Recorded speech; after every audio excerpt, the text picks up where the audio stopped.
There's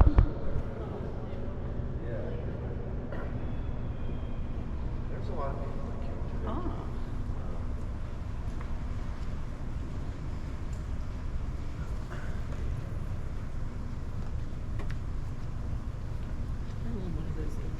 I can kind of put you together, but I don't know.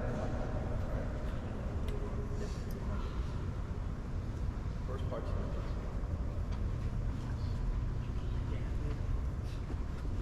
I know you do.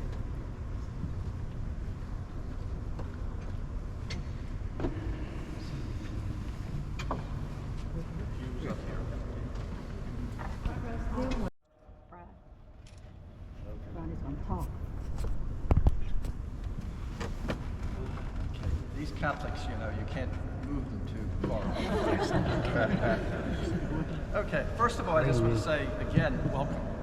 Because this is really a great pleasure for me. Thank you. Thank you. Thank you. Because, you know, like I said, I've been here now a total, and I've been here twice. My young life, my old life. You know. And so for a total of 40 years, this has been my home. And the last 29, I've been the rector here at St. Matthew's. So there are a few things that, you know, I have absorbed over those years. And I'll probably mention just a few of them as we go through everything. I had you come up here to sit down first before we start, you know, kind of making the rounds. Because this way, there's some things that, you know, a little background, you know, context, and all of those things, you know, that might help a little bit as far as the understanding of St. Matthew's. First of all, let's take the name. First of all, it is St. Matthew's Cathedral. Okay? Now, why do you think it was named St. Matthew? Oh, by the way, I should confess, you're not going to sit there all the time. You're going to talk back to me. Sounds like confirmation bias. You're going to have to do a little work too. Be careful, remember where Jameson. So, first of all, St. Matthew. Why St. Matthew, do you think? Did you read? And many times I'm going to ask you something that has a twist. So, okay, that's a clue, by the way. Okay, what about St. Matthew? Why St. Matthew? Who was St. Matthew, for example? Apostle. He was an apostle, right? Now, is it because he might have had some, a little bit more of a relic of his hair than it normally would be? Well, and what did Matthew, what was he? Tax He's collector. one of the evangelists. Apostle, yeah, an evangelist. But Jesus found him. What was he doing? Tax collector. Tax collector. There, see? Okay. He was a tax collector. So that's a clue. Why was Matthew selected? One reason would be because he is the patron saint of public officials. You got me. Gotcha. Yeah. So public officials. So, you know, like it's a big feast, you know, for those who are working in government, those who are on the state level, you know, federal level, and so forth. And so you would say, well, that makes sense to name the church after St. Matthew, right? Yeah. But guess what? That's a good spiritual reason. But there was another reason. At the time, first of all, this isn't the original St. Matthew's Church. The original St. Matthew's Church was down in front of the White House, literally in front of the White House, at 15th and H. Over a little further, at the end of the block, the middle of the block, is St. John's Episcopal Church.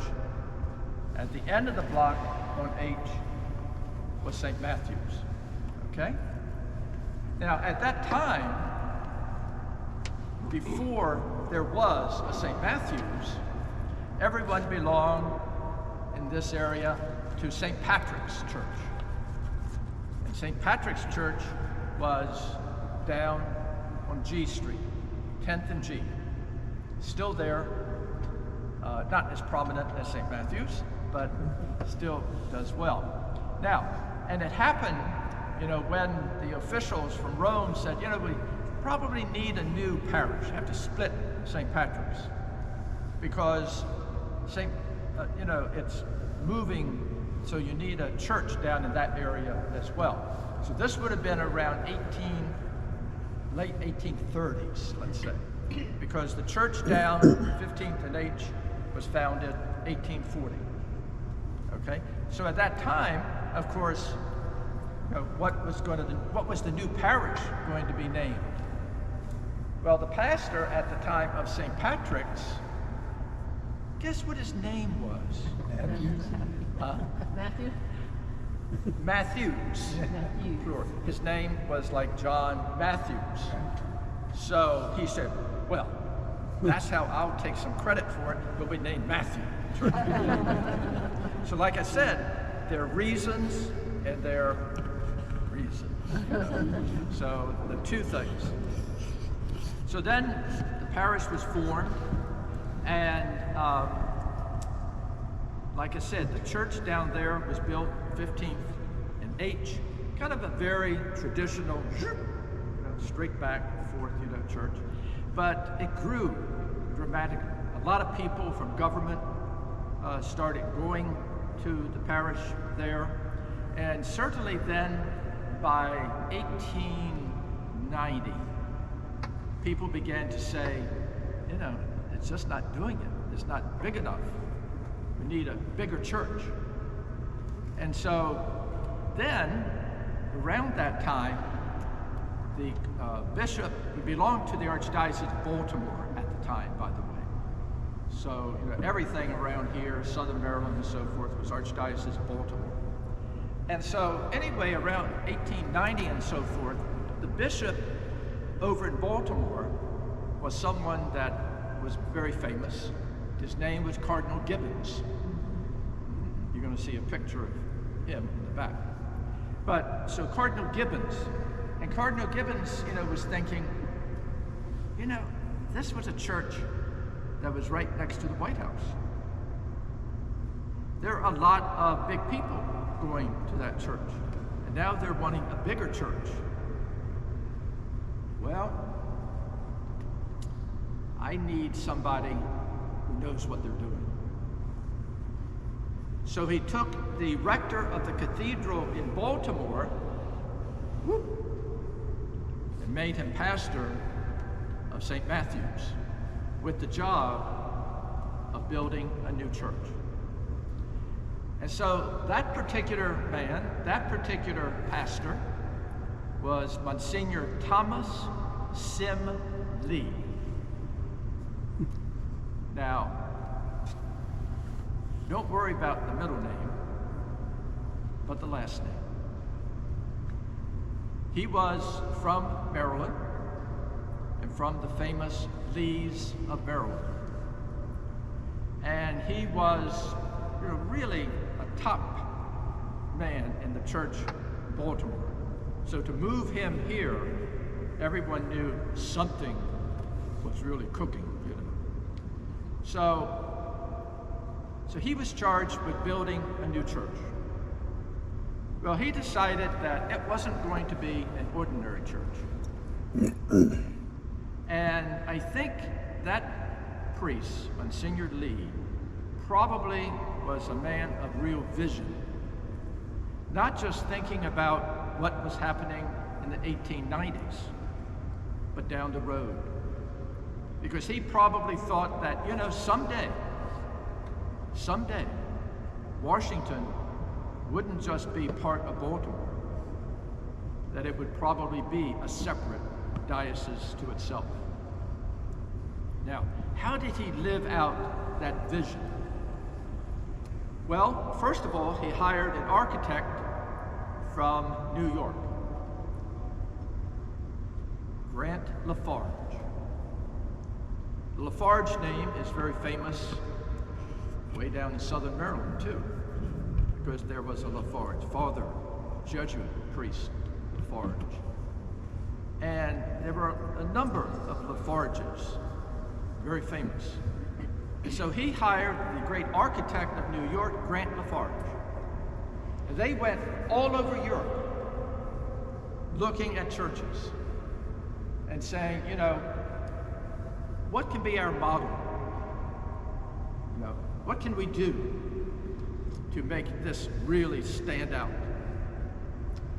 Well, what he did was to visit St. Sophia's in Constantinople. So if you look up, you're going to see that influence. It's the Byzantine influence of the dome.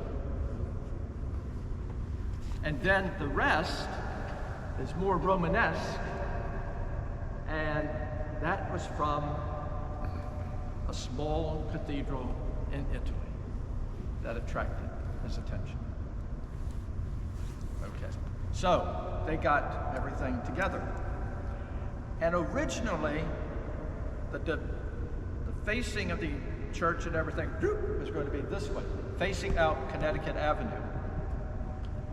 But then politics got into it, church politics, and said it was going to be too expensive because they could do better by selling that land.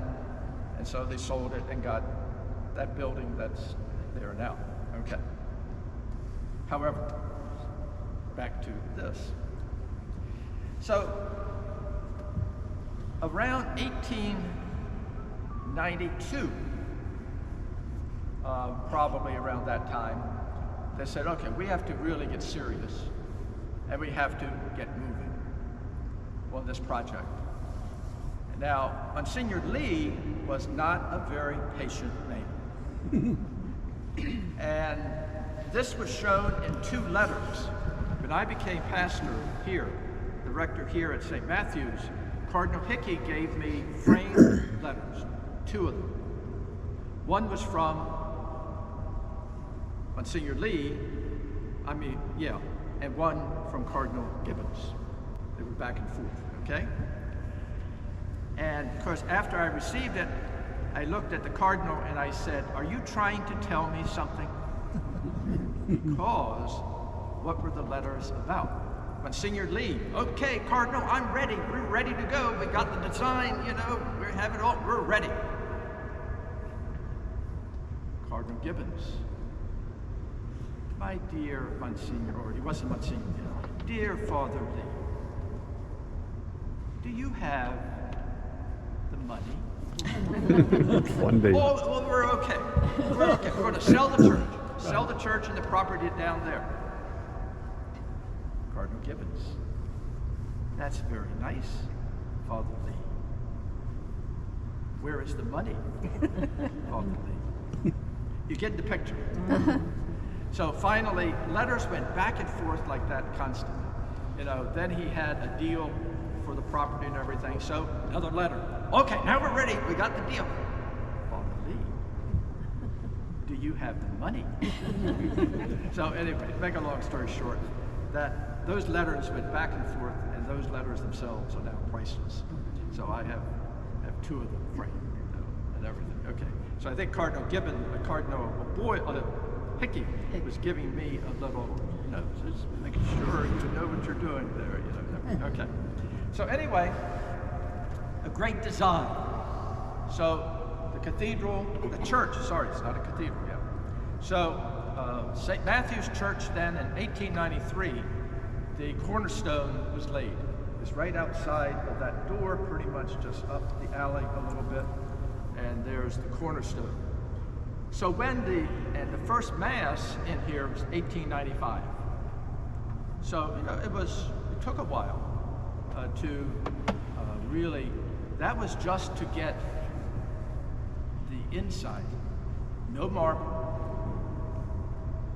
no mosaics, just bare walls. Okay.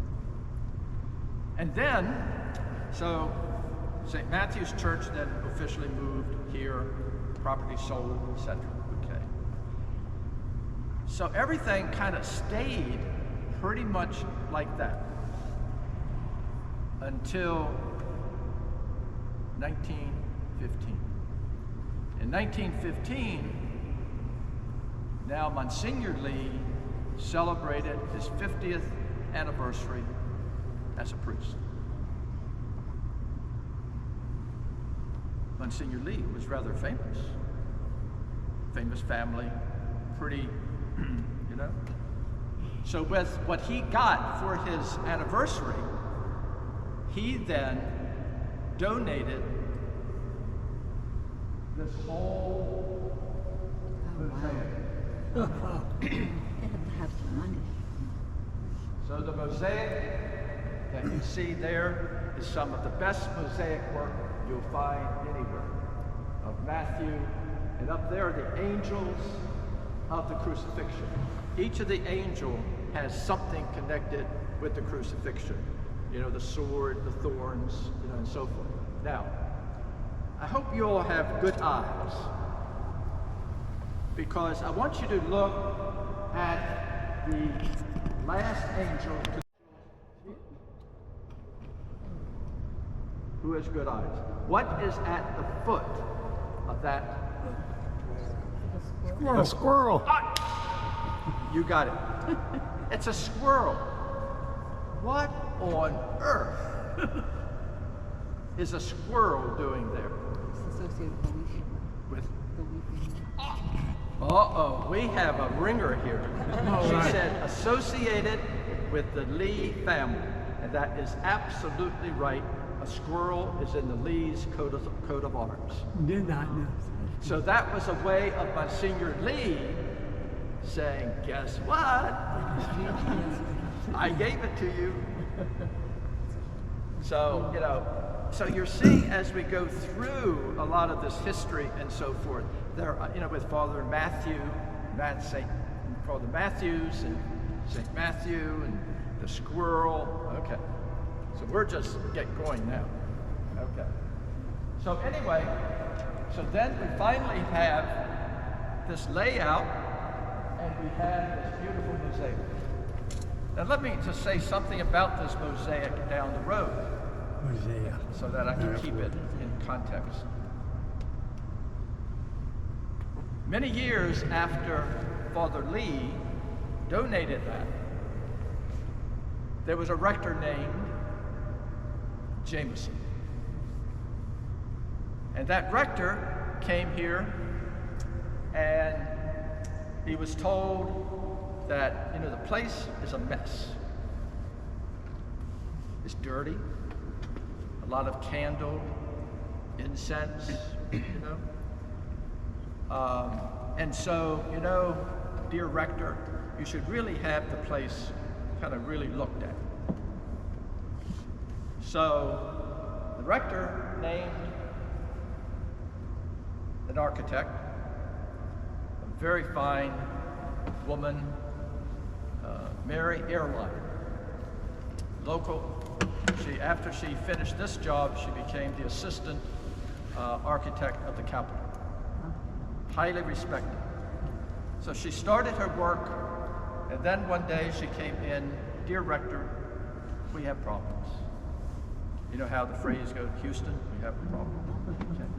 So, rector dear, we have a real problem. The mosaic is coming off the wall. So, to make a long story short, she went out, hired the best mosaic people from Germany, because that's where the best ones are. And they came over, and by using like squirting inside putty, and then putting like a mattress up against it, and then a lot of pressure. Anyway, the mosaics now are resealed. And because of the workers and the architect, those mosaics were saved, because they were literally coming off the wall. And you had the money. And you had the money. And I had the money. Well, since you mentioned that, for far be it from me. Okay, he asked about the money. Well, when we were looking at the project, because we put, you know, the mosaics, we put a new roof, a new dome, new lighting, cleaning every inch of the marble. So that was between 1999 and 2003. And so in doing all of that, it was figured it would cost $8.5 million. And so at that time, I was told by the Archbishop, who had a way of getting money. You know, archbishops can get money, you know, I can't. But they said, he said, give me 6 names. Because we had already raised money from the parish and some of the parishes. Every parish got, you know, but the cathedral downtown, yeah. So we got some, it wasn't a lot, okay. Anyway, so they figured we would need 6 million more. So he said, very simply, you give me 6 names of someone who can afford $1 million each, and I'll get the money. And he did. Wow. So by the time we started it, pretty much we had $8.5 million. Wow. And the architect made sure we stayed on budget. So anyway, okay, let's go back. So, and also the work that was done, like I said, the dome and everything, but also I just want to comment on the cleaning of the marble. The cleaning of the marble was done by young adults hired by a company out of New York. So with scaffolding and everything, they sat there with a warm bucket of water, soap, a soft cloth, toothpicks, and a toothbrush. And they spent hours after hour after hour, every inch of this cathedral clean. Those young people, when we had our big celebration, I invited every one of them. Oh, that's wonderful. And they were just, you know, it was a labor of love, to quote one. And so, okay. So anyway, so that's just, you know, that part. Okay. But the mosaic work that you'll find in this cathedral is probably the best you'll find anywhere. Remember, mosaics are made of these little chips of glass. But yet, the mosaic in this cathedral, the mosaic, they feel almost smooth. It's amazing. When we get to some places where you can actually touch, you know, you'll be able to see that. Okay, now, so, okay, I have to watch my time. Okay, I'm fine. I have plenty of time. If you haven't noticed, I can talk too long when it comes to the cathedral. So, anyway. But I want yours, and you do have questions. You do have questions. Yeah. You said they went through and cleaned every inch. Was there a noticeable change? Was it a lot lighter or brighter after the cleaning? Oh, much lighter. Oh, yeah. Oh, my heavens, yeah. I mean, the place was filthy. Oh, yeah, so it was really, it began to spark. Yeah. Okay. Okay, let's see where it was. Okay, anyway. So anyway, so we have, you know, beautiful marble up here and everything. But then in so that was 1915. 1922, Monsignor Lee dies. And so his family, money that came in again, his family took the money and put in the 4 evangelist mosaics. So we have St. Mark, St. Matthew, St. John, and St. Luke. Not bad, huh? So you can see already how Monsignor Lee had a fantastic influence on this cathedral, on this church. So anyway, from a historical point of just structure, you see the Stations of the Cross, okay? And the Stations of the Cross were donated by the nephew of Napoleon Bonaparte. Wow. Now, the marble. 5 different countries. Now I'm going to ask for your assistance. Can you name at least a couple of those countries? Italy. France, Italy, Germany. Italy. Okay, Italy, correct. Greece. France. United States? Germany. United States? Vermont? Yes, but not Vermont. Down south, Georgia was below there, around Tennessee, around there. Tennessee. Okay, so we got United States. We have Italy. Italy. Germany. No.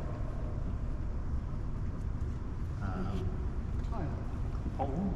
Okay, well let me. Switzerland. Poland. Switzerland. See, these are the harder ones. Switzerland. Oh. South Africa. Oh, wow. And there's one more. Now, let me just say this. The next one is very distinctive. The marble is very distinctive.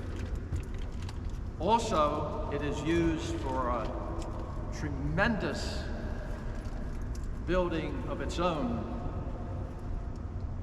in India? that country. I feel like Brazil. India. India. Okay. How do you know? Where's the marble from India?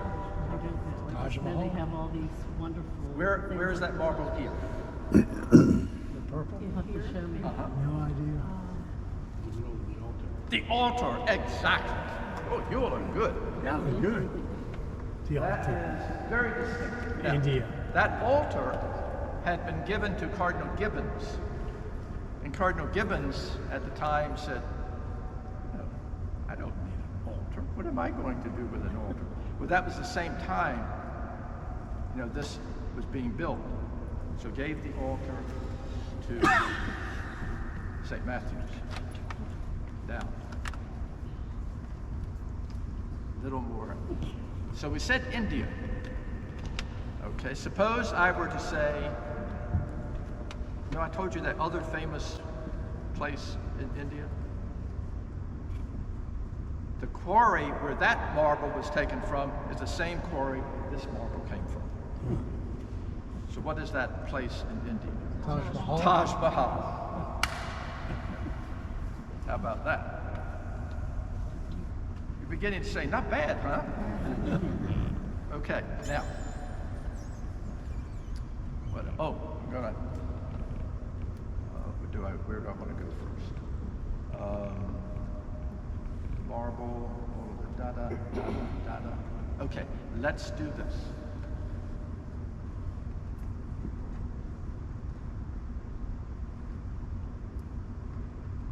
Remember I said Monsignor Lee had vision. Now, to talk about that back in, 1893 or around that time, and to think ahead enough with a vision ahead, what do you think we might be talking about? Catholic president? Catholic president? Church-wise. Church services were done differently back then. Right. In other words, pre-Vatican II, Yes. Vatican II, right? Okay.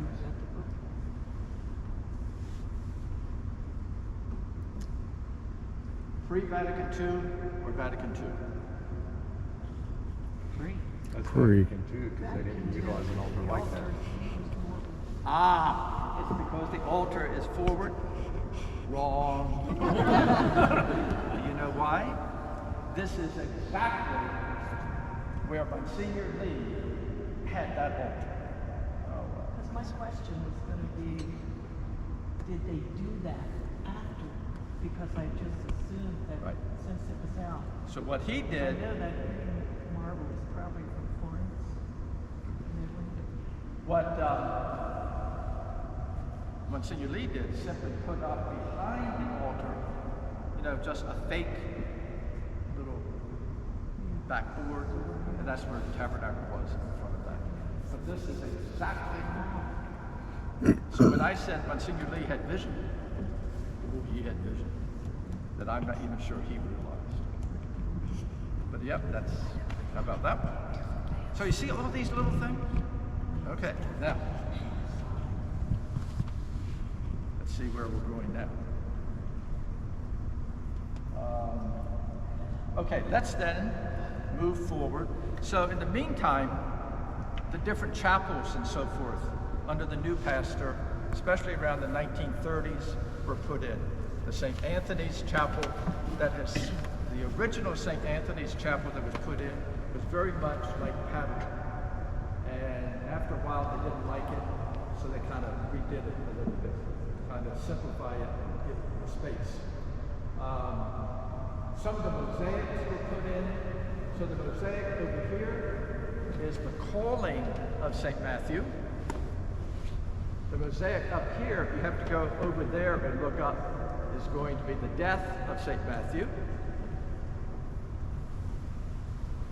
Okay, now I'll give you a chance to, no, not yet.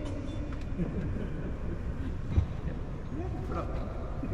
Okay, 1939. Remember, Washington was a part of the Archdiocese of Baltimore. In 1939, the Vatican says, enough is enough. Washington deserves to be a diocese. Now, the Archbishop of Baltimore at the time was Archbishop Curley. Well, Curley hit the roof because they wanted to take D.C., Montgomery County, Prince George's County, and Southern Maryland and make it a diocese. Well, he hit the roof. He said, you're stealing my money and you're stealing my history. Some truth to it. However, Rome didn't give in. And so Rome, at the time, said, Washington will, to placate Archbishop Curley. Archbishop, it'll be the original, we're going to start with the Archdiocese of Baltimore and Washington. And you'll be the Archbishop of both. He didn't like it, but what else would he do? Except the next thing. The next thing was, he said, well, at least St. Patrick's will be the cathedral. Cardinal Cicognani, who was the apostolic representative of the Pope, said, Archbishop, no. St. Matthew's will be the cathedral. Well, you know how he felt then. Yes. He was serving. And Archbishop Curley, so he was the first archbishop, so the chair in each cathedral means chair. So every diocese has a cathedral. It is the bishop's church, and it has like a throne. So the throne over there, the coat of arms, is the coat of arms of Archbishop Curley. And it has on there a motto, Quis ut unus, something like that, okay? It's very interesting, that motto, because really, it's what the word Michael means. And Archbishop Curley's first name, Michael. so he was kind of, I'm going to keep it, my own. And so it has never been changed, so it's always kept the first Archbishop. Only later, when he died, then they split And then we have Archdiocese of Washington, Archdiocese of Baltimore, two separate dioceses. And the new Archbishop of Washington was one Patrick A. who confirmed me and ordained me. So, and who got my start in liturgy too. So, okay. So you got all that history down? Yeah. Pretty good? Okay. Now, the next. Oh, yes. Okay, I've talked a lot. Why don't you stand up and stretch?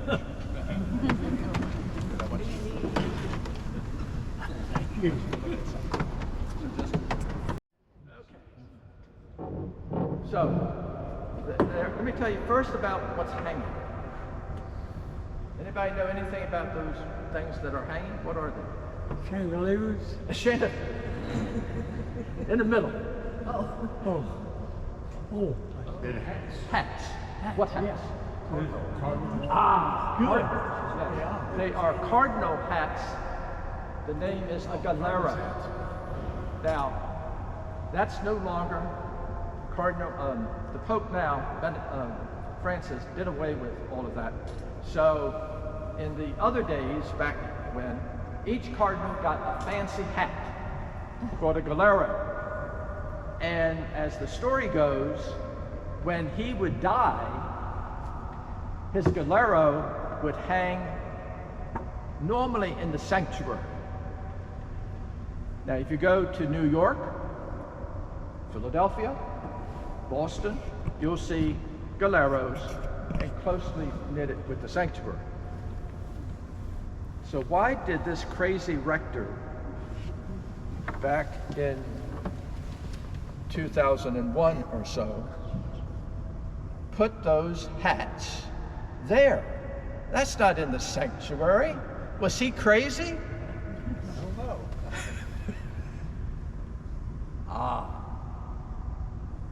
Are you ready? Yeah. But there is a reason. Because right to the left, what you'll see is a little chapel. It's the St. Francis Chapel, but it's also the crypt for the Archbishops of Washington. So you have in that chapel 3 cardinals already buried. Cardinal Boyle, Cardinal Bound, and Cardinal Hickey. 3 cardinals, 3 galeros right at, by the crypt to tie the end together. Okay? Now, you have here this painting, the mural, was named the famous personages of North America. Now, first of all, this was put up there around, in your brochure, by the way, don't look at it now, but your brochure will tell you about this. It was painted around 1930. And it was donated by a famous man named Frank Soule. No, that's before your time. Okay, or because it's not Washington. How about anybody remember Riggs Bank? Riggs, who was chairman of the board of Riggs Bank? Frank Soule. Okay. Now, if you look at that whole painting, there are several up there who, at the time, were rather famous, but now are even more famous because there are some up there who have become saints. So even in coming out with the ones who are up there, it's very enlightening on, who we picked, and so forth, So just one of them I'll pick. 2. If you go back, Cardinal Gibbons is the one in the front. And by the way, you see the 2 altar boys? those little altar boys were from St. Matthew's. Oh, And one of them is still alive. He's up in years to say. Wow. That's right. That's it. Okay, but in the back you can see one like in purple, and a bishop that has like a cross. Okay, that would be Archbishop Neumann, John Neumann, and he was Archbishop of Philadelphia, and so forth. Yeah. And the one in the back with the mitre on and everything, you know, was Archbishop Curley, first Archbishop. So anyway, you have all of the pictures, you'll see them. There are a lot of, there's some nuns up there, and some lay people, and all kinds of interesting people that you say, oh yeah, I remember that. Okay. Now,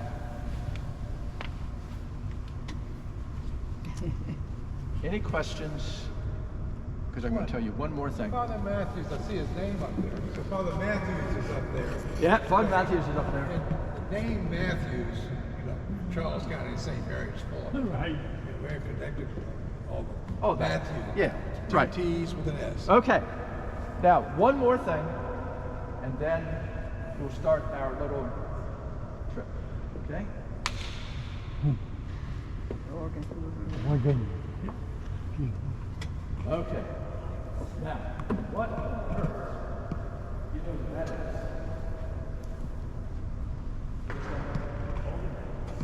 You got it. How many pipes do you think are up there? How many are inside? Many inside. I guess 64.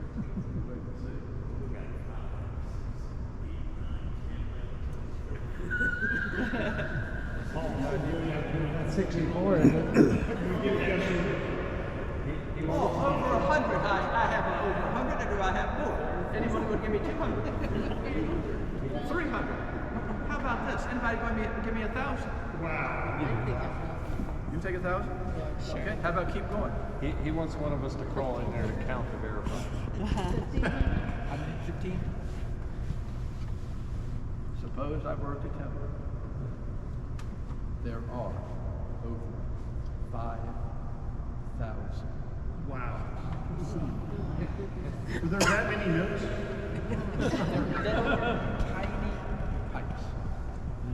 Little tiny pipes. They give you 5,000. None of that sense. So anyway, a little bit. Now you can be seated again for just a moment. So I want to tell you about the organ. The organ, if you remember, in the days of pre-Vatican II, you know, a lot of times they're in the back, choir loft, and everything. The choir loft. That was the choir loft. Up there. So up there, that's where, at one time, the organ was. Obviously, it wasn't. Then the organ came down. Choir members stayed up. Then this other crazy rector arrives. And he was told, you know, come on, it's Vatican II. So you go in and make it Vatican II a bit, you know. So anyway, the choir came down and ended up over there. Kind of on the steps, okay? And then that stayed that way for quite a while, but it was very difficult. You know, distance, you know, and so forth, okay? So then, we decided that, you know, the organ wasn't that great, so we needed a new organ. So then we started to plan for this. Half of this was finished the day I became rector. And so that half, because the first part of it was when I was here my first life. when I was living here, when I was the director of the Office of Worship for the diocese. And so what happened was half of this, so about 2,500 pipes, so then were put in, and that was in 1995. And then about 10 years ago, we finished it off and put in what you have here, which is now one of the best organs in the whole country. You won't find one that can match that right now. So, and also the good news, of course, all paid for. That is good news. I filed my letters, that Cardinal gave me, and everything. And when is it played? Whenever we have something, every Sunday, obviously, but we also know for different concerts and different times and everything. When we try to have a concert a month during the kind of the what I call the school year. The nerd in me would love to see what powers that. Oh, yeah. That's got to be. I tell you, it is something, that is for sure. Okay, now, I think, ready to take a walk? Before we take a walk, could we get Yes. a picture, a group picture? You want a group picture first? Where was the organ made? Where was the organ made? Where was it from? Was it made in the U.S. or was it made somewhere else? U.S. How much? You know, I am not sure. Because, no, I'm really not sure. So I long. just know it was paid. A lot of collections. That's my story. I'm sticking to it. Sounds good to me. Can I do the group picture first? Where are we going from here?